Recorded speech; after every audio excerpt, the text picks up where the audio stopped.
Woke up early, dawn's out shining. Coffee brewing, thoughts aligning. Business world keeps redefining. Success is more than just headlining.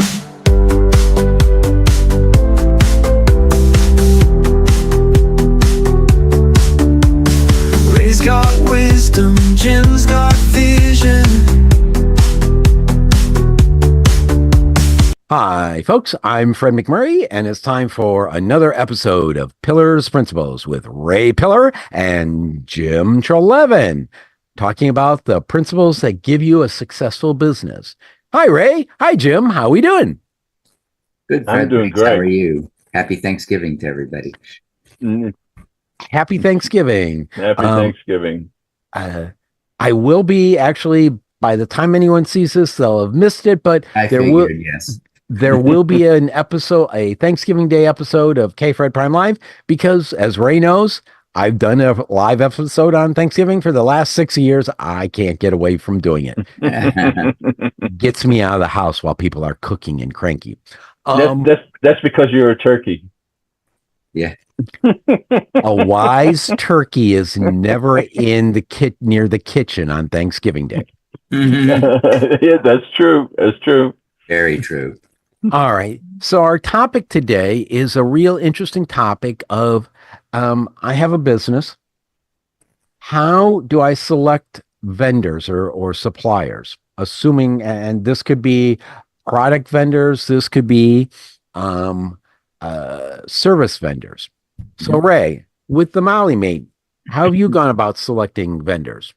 Okay, since Jim has taught a course on this, I'm going to let him go, but and elaborate on maybe some of the things I'm going to say right now, and that is, when I select a vendor, of course, you look at price for whatever the product is, but then the next thing is service. When something goes wrong with the product or the service that you're searching for, how easy is it to get corrected? Are you continually talking to a computer? And can you get to a live person? Yeah. I will pay a little bit more for a product to get good service. A good example of that is IP phones. There's a lot of companies out there that you try to get service for your telephone, and it's almost impossible because you continually talking to a computer and nothing ever gets done.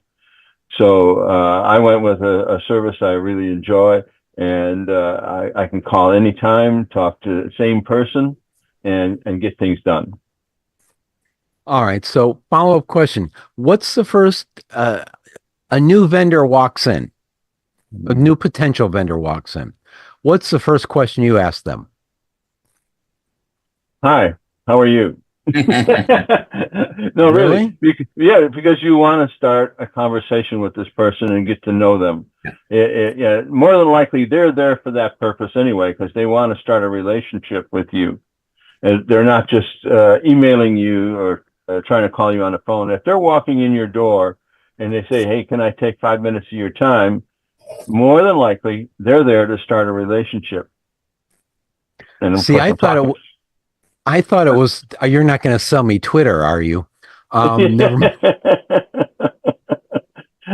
Well, you sometimes you need to, be a little bit blunt to begin with, but once you get to know the person, you might get to like them. I don't know who that would be, though. Ray's famous first question to Fred. All right, Jim. I love that. Go ahead, Jim. Your thoughts. You teach the class on this at what, University of Illinois Chicago Circle, or is that what it's still called, or am I old? University of Illinois Chicago. Okay, they took the circle out many, many, many years ago. You're aging yourself, Fred. I'm old. Thing is I'm the youngest one here, so I still get the last laugh. So, Jim, how do you teach people to pick vendors, whether they be product vendors or service vendors? Okay, and this works for both products and services. And I'll do it for, I mean, Ray's comments are actually very important because he's doing it for small to medium-sized businesses, which is a slightly different process. So we'll have him cover that domain, and I'll talk about medium to larger companies. But okay, so the general procurement process is, I'll start with sort of two major aspects. One is you have to figure out what it is you're looking for. And generally that gets product or service, that gets embodied in more often than not something called a request for proposal, an RFP. And you see those all the time. And those are pretty specific with regard to what's being purchased. They are also relatively specific with some of the contract terms and other terms like delivery dates and quality issues and so forth. Generally not with regard to price yet. So, you know, those are pretty detailed. And there's also in there generally evaluation criteria. So, you know, and those are ranked. So, and then the last piece, which is important and is relevant for Ray as well, is references. Asking for references is very important. So the second and parallel aspect to that is you need to know who the potential suppliers are. And so there's a lot of ways to do that. There's, you know, the internet now and Googling things makes things so much easier than it used to be. But, you know, if you're in the space and you can talk to other companies, but you have to develop a list of potential suppliers based on some criteria in advance, because you don't want to send the RFP to the entire world. Drop it out of an airplane, see who replies. And then the sort of, you'll like this, Fred, is the reverse of that for the supplier is you need to be wherever people are looking. So that requires marketing on the part of the suppliers. And, you know, depending on your product or service, you need to be where people are going to look for you. So, so then you develop the RFP, you send it out to, you know, depending on how much work you're willing to put into a number of potential suppliers. And all right. Sorry.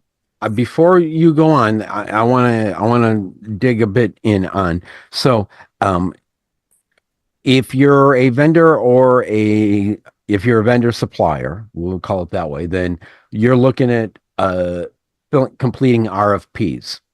Right. All right. So if I'm a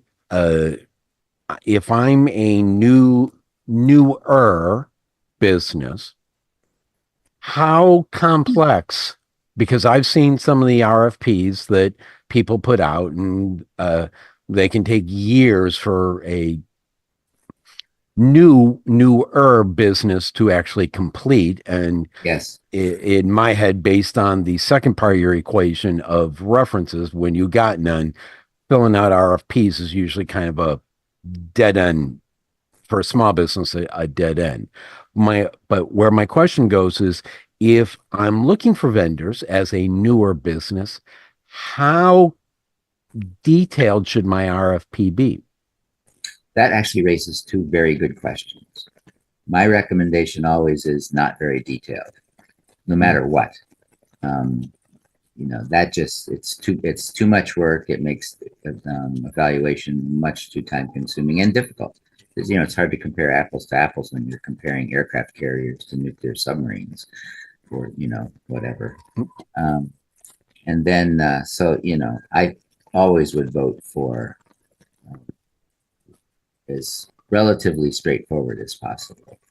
And simplicity is bliss. If you knew there's one other form, there are multiple other ones, but called RFIs. If you really need to get information before you do it, requests for information are different than requests for actual proposals. And then another actually important part of the RFP process is allowing questions. even if it's not complex, which I would argue to make sure it's simple in all cases, then be sure to have a process in place for answering those questions. Now, that might mean putting someone's name into the call, or another process, which I've been part of in the past, which seems strange on the surface, and that is vendor conferences, where everybody shows up in a room and asks questions. And they're all competitors, of course. But you know, that does happen. It's not rare. And the value of that approach is vendors who might not think of a question that another one asks. It's much, much more efficient to get, you know, everything out on the table and as clear as possible. So, you know, I'm in favor of simple, and no matter what, even for a complex, you know, even for aircraft carriers. But you know, so the KISS principle is what you're talking about. you got it. You got it right. So, all right. So when I hear you talk about vendor conferences, I'm going to assume that whereas now Ray's Molly Maid being a billion years old, he could do a vendor conference and have half a Chicago vendors show up there to listen. However, when Ray was starting out, I'm going to assume that most people wouldn't show because he's a startup. So at what level does a vendor conference become a reasonable idea? Because at the startup level, I think to me it sounds like, or my initial reaction would be, this is way too complex to go through if I'm trying to find a vendor as a new company. I mean, if you're the supplier. Well, if I'm the one looking for a supplier, All right.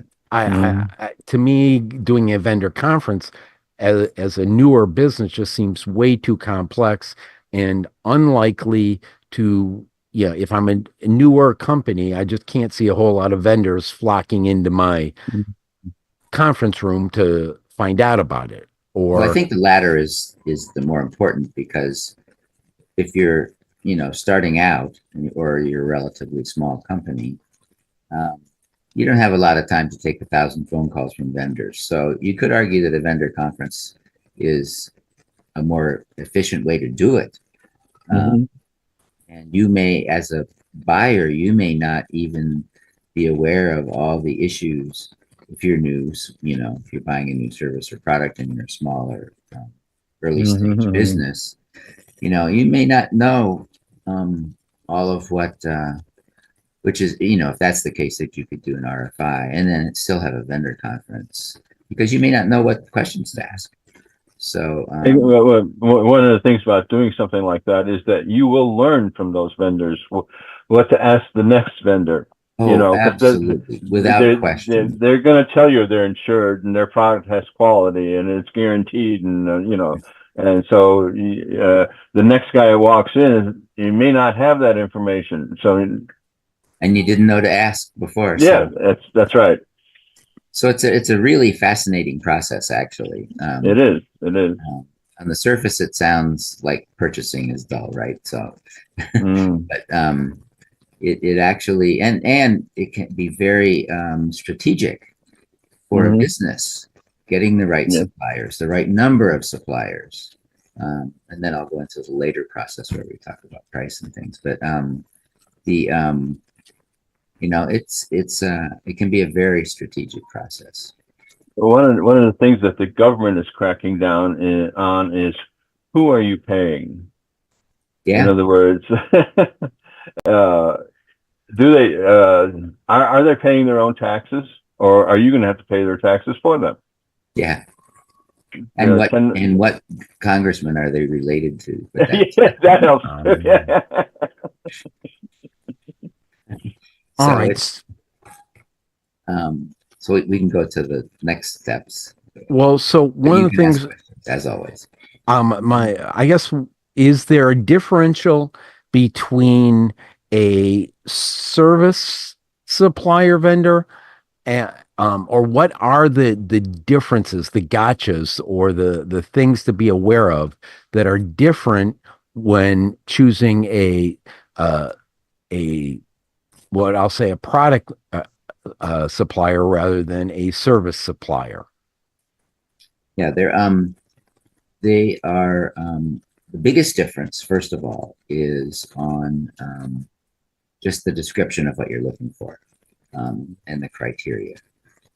So if you're buying widgets, the criteria is going to look like delivery, supply chain issues, and widget quality, however that gets measured. Do they work for 2 years or 2 minutes? Those kinds of things. And if it's services, it's complex in a different way, because let's say it's a law firm. References are going to be very important. And pricing for widgets is easy. Well, I could say pricing for law firms is easy too, without offending too many lawyers, but it's always time and materials for law firms. So when you get the bill from the law firm, it's the paralegal at $1 million an hour, and then the partner at $1 billion an hour for so many hours. And then You worked on the last Democratic campaign? Never mind. Yeah. Anyway, so it's so for services, the description of what you're looking for is a little bit more difficult, actually. And we recommend that when you're doing an RFP for a product, for example, you probably have to get the engineers involved to do the specs. When you're doing it for if you're doing it for lawyers, it depends on or let's pick an easier one. You're looking for an accounting firm. So clearly the finance department has to be involved in the whole process. And so it's a little bit more complex for services, but you could argue that if you're buying a really complicated widget, it's complicated. And if you're just buying someone to do an audit, that's pretty well understood. So so it's it varies as much within each domain as it does between the domains. So Ray, your experiences. I guess the best way to do this is I'll go back to finding a telephone company.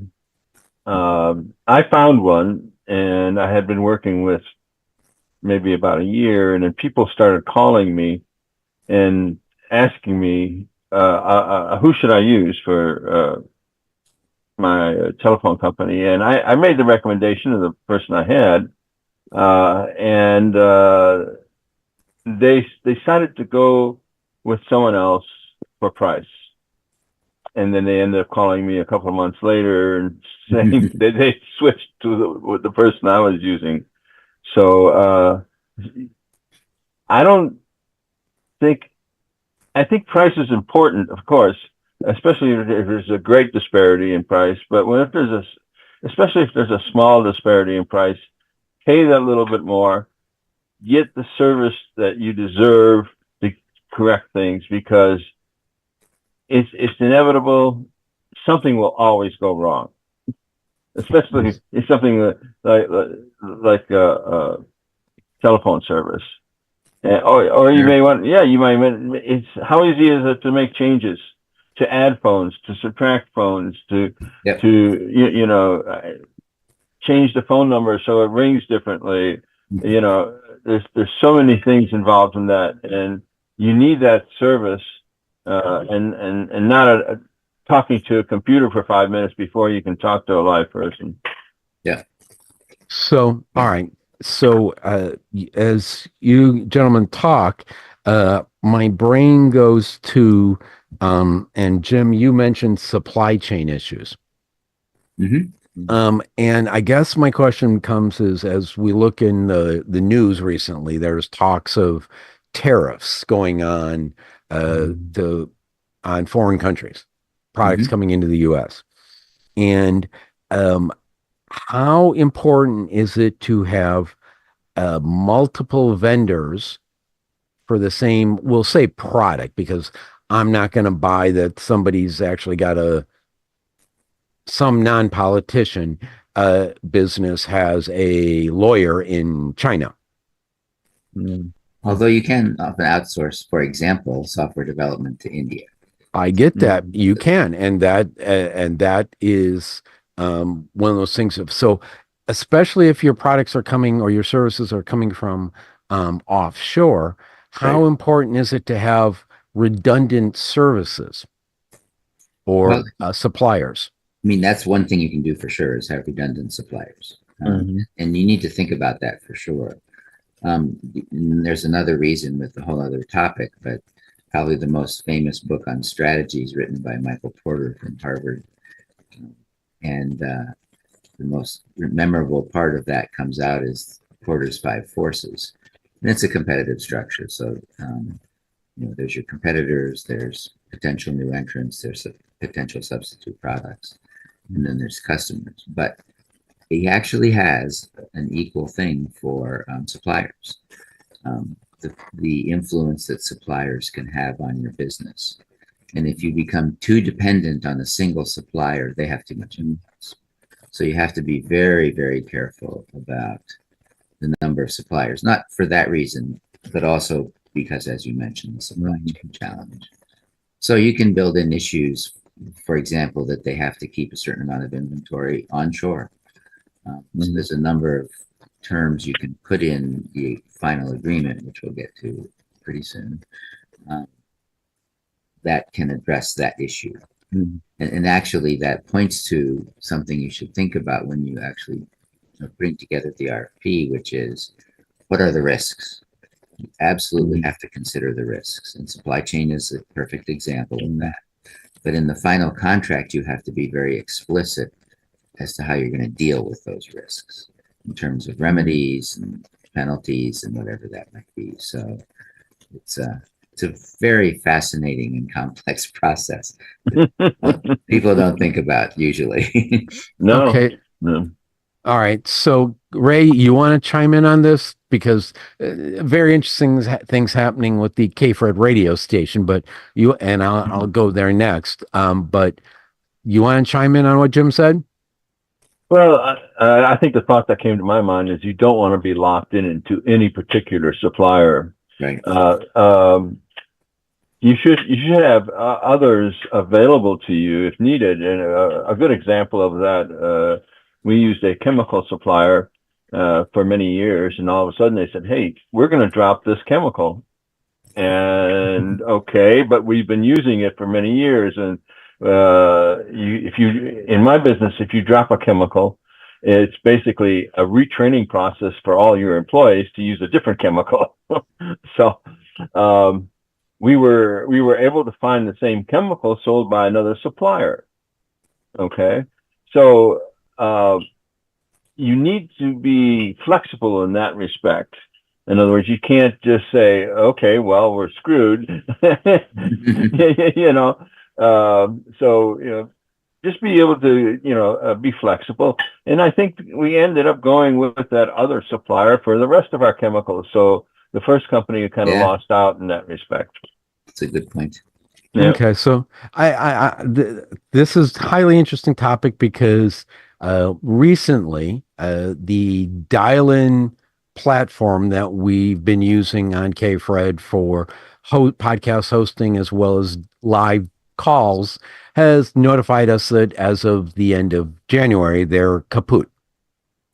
And they said you can move to a sister platform. However, that sister platform doesn't have the live dial-in support. So we're in that period of running around trying to make sure all of the data is safe. And B, we're in that, okay, how do we replace that dial-in phone number? Now, because of some forethought, we actually started to develop our own dial-in phone system several months ago that's now just starting to be useful. And from what we're told, there's nobody else out there that's offering this, although I suspect there's one or two. So there's no place to go. Literally, we have to grow our own or we lose that functionality. So have either of you run into those type of situations where you lose a vendor and there's no one else out there? Well, Rachel personally, described one, but yes. no, I have not. Oh, that's true. I mean, that there's no other source. That's pretty rare. Okay, so neither of you run into that. Wow, Well, you I'm have, Fred. There you go. freaking lucky. Yeah, Well, but you did, but you said there were alternatives. So I believe there might be one or two out there that are not the normal well-known platforms, but yeah. literally it's now going to become a competitive advantage to us. yeah, Since- but yeah, you know what you're doing. You just mentioned yourself starting a whole new business. You got yourself a niche right now. Right. Yeah, because that begs the question: if there's only one supplier, why is that? Yeah, that too.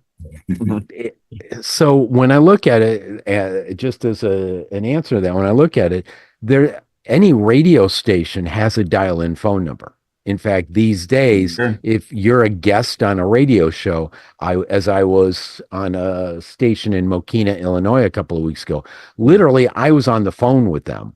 I mean, I called the phone number, and that's how they had me on the show. Yeah. So, in a sense, there's a whole bunch of them out there, but they're all individual radio stations. So there's nobody offering it to what we'll say startup stations or folks like that. Mhm. It seems to me that any IP phone company should be able to set that up for you, though. You would think, but it's that whole green and literally that's as we looked at how to do this before we knew what was happening. Our belief is there's a way to map it in. The tricky part of it comes when you're trying to do something like do a live stream out with, say, people on Zoom or dialed in and all this stuff to make sure everything goes right. That's where the pedal hits the metal. All right. Yeah. So you started to go on the maintaining vendor route, Jim, on that next step of you got them. So take us there. Okay, so the one step from the supplier perspective is bid no bid. So suppliers have to decide whether they're going to bid on it or not. So that's actually an important step, and there's a lot of considerations for that. But then the next step is once you look at, if you're the buyer and you're looking at all of the RFPs that you've got, then you might, you narrow it down probably in a two-step process to a couple where you then ask for pricing. And because you don't want to, you need to make it as simple, as you suggested earlier, as simple as possible. So, and then pricing is, is a complicated thing too. There's different structures for pricing. Usually, if you're buying widgets, then it's, pretty straightforward. And that's, price per unit. There's fixed price for services. There's time and materials for services. Or speaking of the government, many of their contracts are,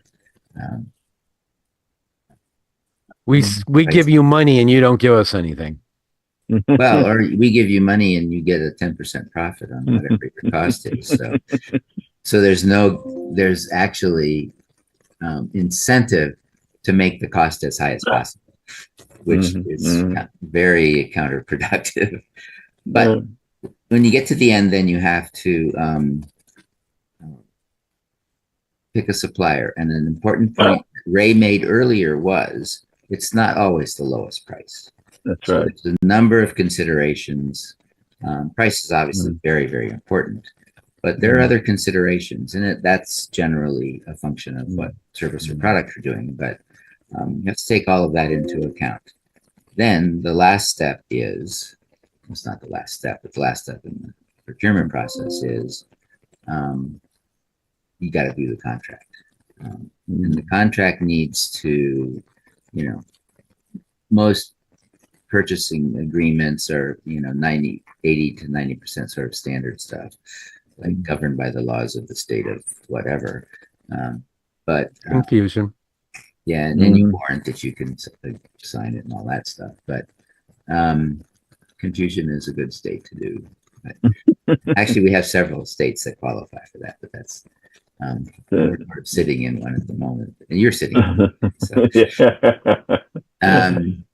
Anyway, so when I talked about risks before, that's the most important thing, to make sure that's covered. And then there's terms of service that have to get in there, delivery dates and how fast you'll pay and all that kind of stuff has to go in there too. So that's the guts of the contract. And then the last step, which is an interesting one, is for both the buyer and the seller. Once the contract is signed and you're doing the business, you've agreed to all kinds of stuff. You have to be aware that what that stuff is, when it's due, what it is, and all that kind of stuff. There's an interesting new set of software products called Contract Lifecycle Management, which are just fascinating because I've been through often in acquisitions where the buyer of a company wants to know which contracts, require approval for a sale, and it just drives you crazy going through all the paper. So what Contract Lifecycle Management products do is they read the text, they figure it out. It's a form of AI. It's pretty close to real AI. A lot of stuff that's called AI is not, but so it does text recognition, gathers all the stuff, and then it will, on the 4th of the month when you're due to do something, the system will send you a reminder. It's such a better way to go, and the contracts are the software products are pretty cool, actually. Yep. So for some reason, what came to mind is a number of years ago, we found out the Air Force was paying $10,000 for a toilet seat. Oh, yes, we did. Yes. Yeah, but I'll say at least at that point you could tell.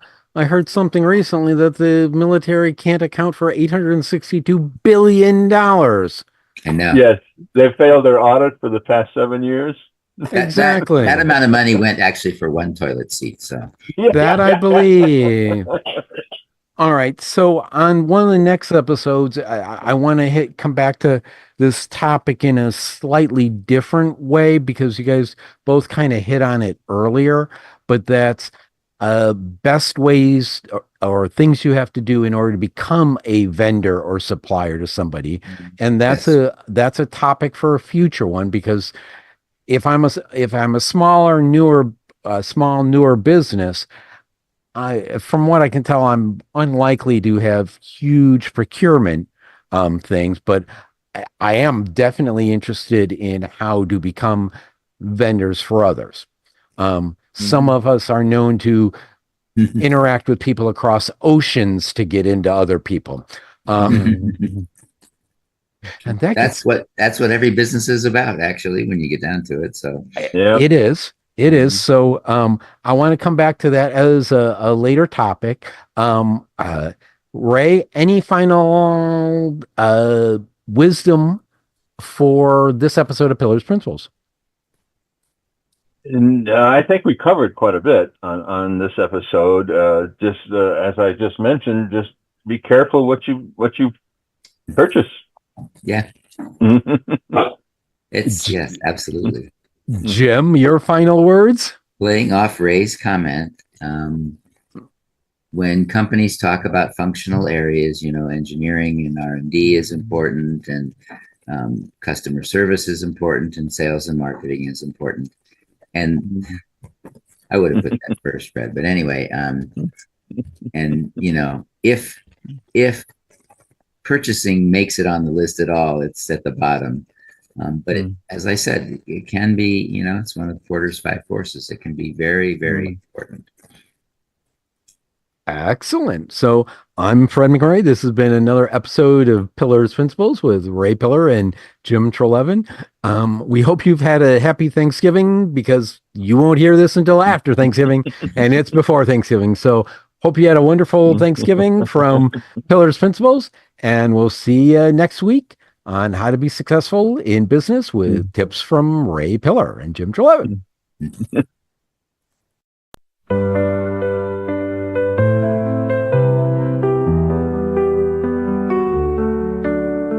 Woke up early, dawn's out shining.